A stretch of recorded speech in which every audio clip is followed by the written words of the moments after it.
the harvest. Good afternoon, Africa. This is Imene Nouad with the latest news from across the continent and the world. In Somalia, the government cancels all agreements and cooperation with the United Arab Emirates, including those related to port, security and defense. Authorities says the decision is taken to protect national sovereignty and territorial integrity against hostile actions targeting the unity of the country. China reaffirms its firm support for the country's territorial integrity, stressing that Somaliland remains an integral part of Somalia. The position is expressed during a phone call between the Somali and Chinese foreign ministers, according to a joint communiqué. At the African Union headquarters in Addis Ababa, the 51st ordinary session of the Committee Permanent Representative reviews major crises across Sudan, Libya and the Democratic Republic of Congo and the Sahel region. The meeting prepares the 48th Executive Council and the 39th AU Summit scheduled for mid-February, with water, security, sanitation and justice among 2026 top priorities. More details with Widad Alawa.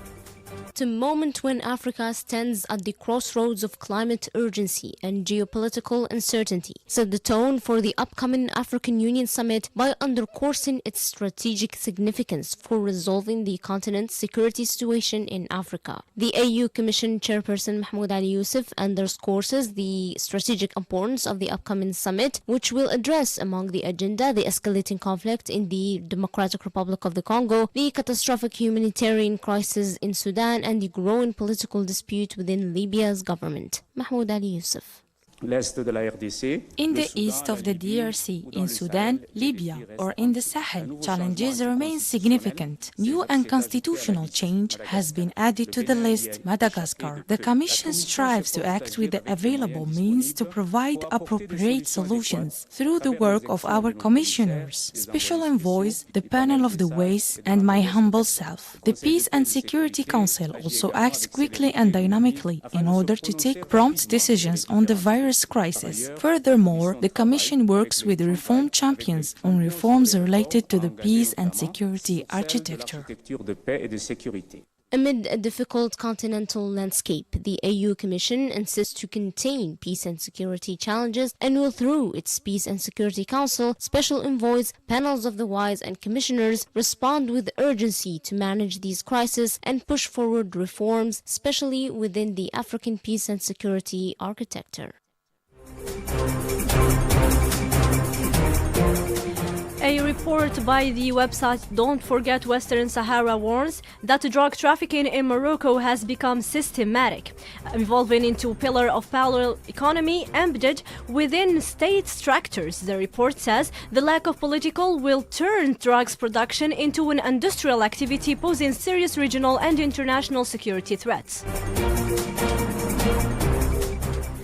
South Africa's ruling African National Congress reiterates its firm support for the Sahrawi people, reaffirming their inalienable right to self-determination and independence. The ANC highlights its historic commitment to international solidarity and support for liberation movements worldwide.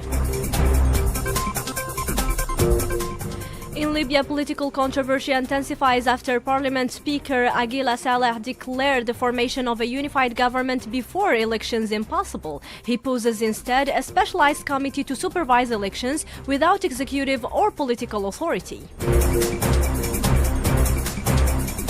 In Sudan, violence continues to escalate as the Rapid Support Forces attacks killed dozens of civilians in central and southern region, including North Darfur and Sennar State. The Sudanese army says it is intercept drone strikes and repel assaults as the conflict, ongoing since April 2023, deepens a humanitarian crisis.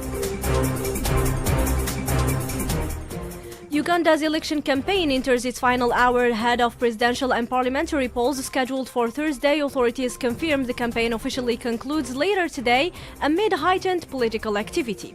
Yasmin Ben Ashur talks more on this campaign.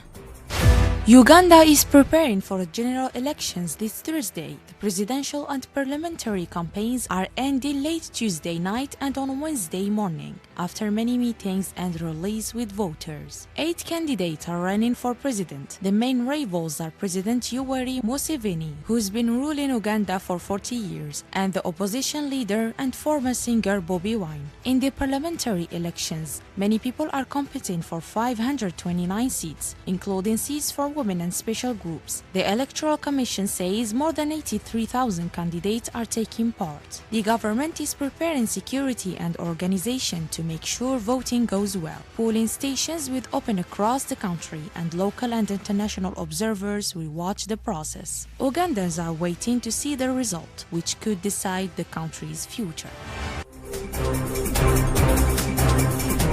In West Africa, armed men kidnapped 9 sailors off the coast of Gabon, targeting a fishing vessel, the Navy confirms. Gabonese authorities launch an investigation as maritime insecurity resurfaces in the Gulf of Guinea. In Senegal, security forces intercept an irregular migration attempt, rescuing and arresting 61 migrants of several nationalities from a pirogue near Dakar, Thiaroye-sur-Mer coast. An investigation is still underway.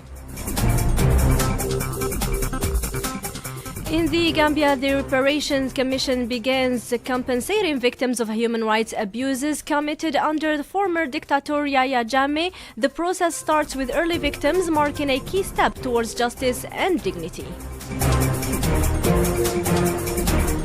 On the economic front, Togo ranks among Africa's top reformers according to World Bank's second Business Ready report. The country consolidates its position as a benchmark for improvement and for business climate sub-Saharan Africa. In Ghana, the government announces the settlement of $1.47 billion in energy sector debt, restoring stability and international credibility. Officials says the move unlocks major private investment and secures power supply. In sports news, starting with handball, preparations intensify ahead of the African Men's Championship in Rwanda, scheduled from January 21st to 31st, and serving as qualification for the World Championship.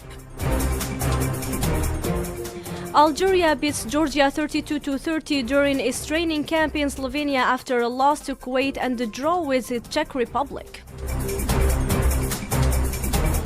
The national team plays a final test today before the coach announces the squad.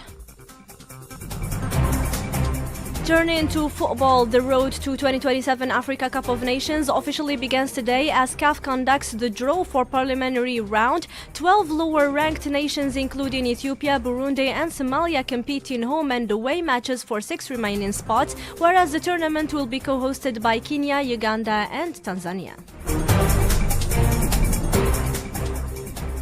That was all for today's Harvest. It was directed by Yasmin, control board with Khaled, streaming with Rania and observed with Tawis. And big thank you for the editing room as well. And you keep tuning with Ifriqiya FM, the voice of Africa.